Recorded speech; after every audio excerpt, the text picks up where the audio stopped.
யோசுவா கானான் தேசத்தை சுதந்தரிக்க அவன் சென்ற பொழுது 7 ஜாதிகள் அவனுக்கு எதிர்த்து நின்றார்கள். ஆனால் தேவனுடைய பலத்தினால் அந்த 7 ஜாதிகள், கானானியர், ஏத்தியர், எமோரியர், எபூசியர், பெர்ஷியர், இன்னும் கிர்காசியர், இது போன்ற பல ஜாதிகளை அவன் துரத்தி இந்த வாக்குத்தத்தம் பண்ணப்பட்ட தேசத்தை அவன் சுதந்திரித்து கொண்டான்.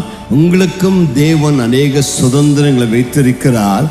அவைகளை நீங்கள் பெற்று அனுபவிக்க முடியாதபடி, கர்த்தர் உங்களுக்கு வாக்குப்படின நன்மைகளை நீங்கள் பெற்றுக்கொள்ள முடியாதபடி பல சாத்தானின் ஆவிகள் தடுத்து நிறுத்துகிறது, போராடுகிறது. ஆகையால் ஆவிக்குரிய வாழ்க்கையிலே நாம் அவைகளை எதிர்த்து நிற்க, அவைகளை துரத்த நாம் கற்றுக்கொள்ள வேண்டும். கர்த்தருக்கு மகிமை உண்டாவதாக.